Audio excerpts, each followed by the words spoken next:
Não, ainda não, porque a gente precisa primeiro vencer uma questão burocrática que existe entre o Ceará e o clube que está interessado em emprestar para a gente, o Goiás.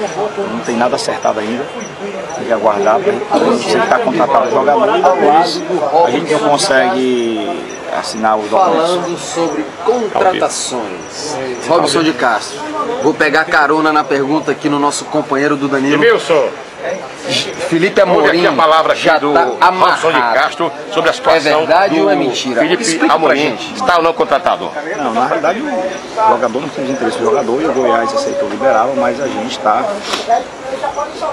tendo que vencer uma questão burocrática ainda. Então não pode afirmar que o jogador está contratado.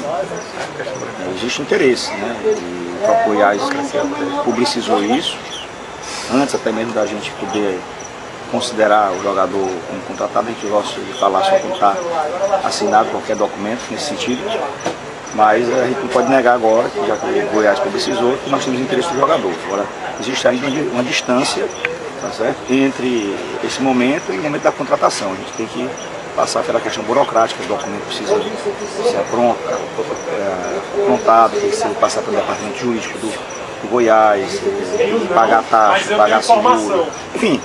Tem toda uma burocracia, nós temos pouco tempo, vamos trabalhar para ver se a gente consegue. Se as coisas acontecerem, como a gente pretende, aí a gente vai poder fazer qualquer anúncio nesse sentido. Por isso que eu não quero, por isso que o Ceará não publicizou que contratou, até mesmo porque isso não aconteceu de fato. E ainda corremos o risco de não acontecer efetivamente essa contratação.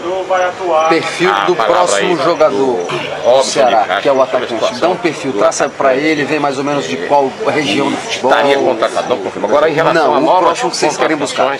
Não, aí a gente não pode falar ainda porque não existe um nome acertado, né? Então tem uma listazinha aí que a gente está trabalhando. Quantos nomes? O tempo é curto.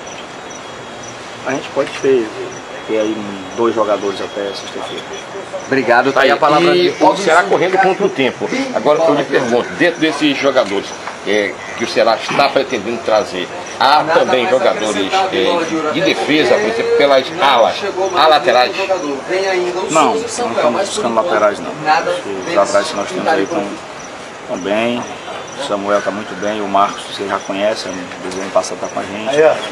Vicente Helder fez uma excelente apresentação hoje, o Vicente também todo mundo já conhece. Eu acho que nos laterais nós estamos bem servidos. Estamos buscando mais na posição de frente mesmo, para dar velocidade ao time. Esse é o nosso objetivo, o time ficar mais rápido. Então seria os jogadores de frente, um atacante diário. O Ceará estaria também pretendendo trazer um jogador de referência? Não, nós temos já o Tadeu, tem o Bill, tem o próprio Magno Alves, que é bem de área, mas flutua ali dentro da área. Então a gente precisa trazer jogador mais que jogue na beirada do campo, né, que tenha velocidade. O próprio Felipe, se der certo, seria um jogador que daria o perfil dele é um jogador rápido, um jogador que faz uma transição rápida, um jogador que carrega a bola, que não é o articulador, não é bem um armador, é uma característica diferente. Então a gente precisa trazer jogador com essa característica de velocidade, porque o nosso time é muito técnico, né? Mas em algumas partidas nós temos algumas dificuldades, porque o nosso time não consegue dar uma velocidade maior e por isso a gente precisa ter essas opções. O Ceará vai... Opa, só mais uma pergunta aqui. O Ceará, no caso, tem 14 dias, vai fazer 7 jogos e está com um elenco que vai precisar poupar jogadores. Vocês, como é que vocês vão fazer? Porque o Ceará não tem um elenco diversificado com jogadores que possam suprir a ausência dos titulares. Não, acho que a gente tem bons jogadores, a gente tem um bom grupo. Vamos ter que trabalhar com inteligência, estrategicamente, para poupar alguns jogadores em determinado momento, né, na hora certa. O resultado do começo de hoje foi importantíssimo, porque nos dá uma certa tranquilidade para o próximo jogo contra o América. Quem sabe aí isso aí o Sérgio tem que analisar. O Sérgio, eu estou falando aqui, evidentemente, como opinião, apenas como um pensamento, né, sobre o assunto, mas aí fica mais confortável para você mesclar, para você botar o pessoal que não está jogando para jogar. Então essa aí a matemática aí que o treinador, a comissão técnica tem que fazer. Ok, muito obrigado, tá aí. Sua ideia era zagueiro e meio e atacante. Primeiro, o Felipe, para vocês, se encaixa em qual perfil? Porque ele já foi meio atacante, que vocês querem, e já foi o segundo, terceiro atacante, que também vocês querem. Qual é o perfil, em que perfil vocês estão contratando? Ele é o atacante ou ele é o meio que está sendo contratado? Ele é um meio atacante, né? Trabalhar jogador rápido, pode fazer também o segundo atacante. Ele tem essa possibilidade de ser utilizado ali. Então, se der certo com ele, a gente já supre aí parte do que a gente está querendo, né? Isso não invalida a gente trazer mais um outro atacante.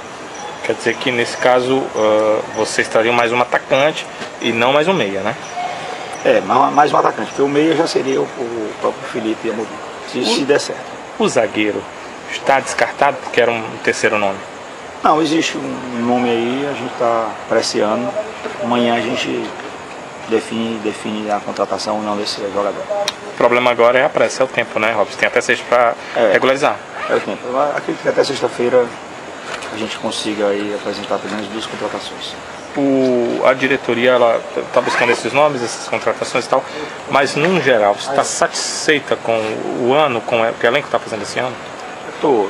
A gente, no Campeonato Nordeste, acho que não há dúvidas, né, sobre a qualidade do time, sobre a condição técnica do time, sobre enfim, o nosso time é um time extremamente competitivo para essa competição. O Campeonato Cearense a gente não teve bem, né? Na verdade a gente entrou na competição agora, às vezes você quando entra na competição e os outros já estão embalados, nessa competição ela tem um ritmo diferente, ela tem uma forma de jogar diferente, ela tem uma característica diferente, é muito mais um jogo muito mais corrido, muito mais de marcação, né?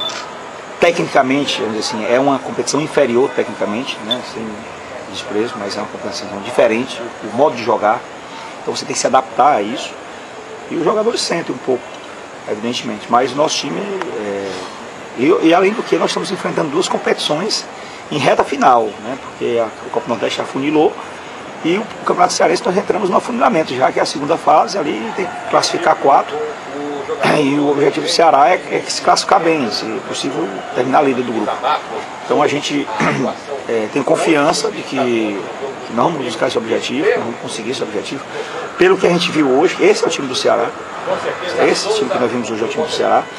E além do que, nós também vamos aos poucos, né, nos adaptando ao campeonato local e na hora que a coisa engrenar, aí o Ceará vai crescer muito. Uma pergunta sobre motivação, normalmente se fazia no passado, não era repórter, estava em casa ouvindo, perguntava muito motivação para um jogo, a motivação foi menor, foi maior. Hoje quando você pergunta isso para atleta ou treinador, parece que você está fazendo uma afronta a eles, não pensam nisso. Mas a impressão que a gente tem, porque esse mesmo time jogou no Campeonato Cearense, e na Copa do Nordeste ele joga diferente do Cearense. Então a gente imagina que seja a motivação que é diferente. Acho que às vezes você acomoda um pouco, né? Se você não tiver com o fio ligado direto, às vezes dá uma acomodada, dá uma relaxada, acha que pode ganhar na hora que quer. Às vezes não tem a umidade necessária. Isso é natural, isso não é um pecado, não. Assim, é uma coisa que acontece, é o psicológico mesmo de todo mundo. Todos nós somos assim. E é difícil você deixar essa tomada ligada 100% todo tempo, né? E aí precisa passar por uns apertos mesmo para poder perceber que você precisa colocar os pés no chão.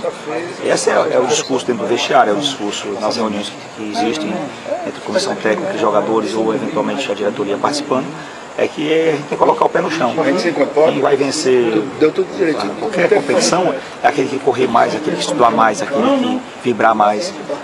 Certo? Não é apenas o talento. O talento é muito bom, é um instrumento, mas não é tudo. É um instrumento, é uma arma, assim, é uma diferencial, uma ferramenta importante, mas não é a única, existem outras. Então você precisa buscar ter o máximo de ferramentas possível para vencer e chegar no seu objetivo.